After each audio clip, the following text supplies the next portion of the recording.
Ideas Day is an interactive day of education and awareness in science, where we're out here doing hands-on science experiments to help get kids passionate and hopefully pursue careers in STEM fields. Ideas Day is completely put on by the Science Matters interest group at LSU Health Shreveport, and with help from the community, which includes SciPort, the aquarium, and Shreveport Memorial Library. LSUS is allowing us to use their campus for the event, and the entire event is run by students from LSU Health Shreveport.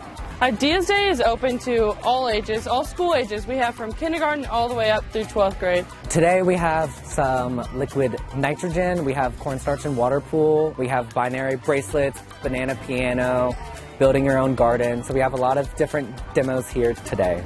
We have all STEM fields that you can think of. We have our basic sciences of biology, chemistry, math, physics, computer science, and we also have medical sciences as well. We decided to have this day because a research article in 2017 said that if you get kids excited and do hands-on science experiments from an early age, that they would be more likely to go into STEM fields. We are super happy to be here. This is such an exciting event we get to share with our students and our community here in Shreveport.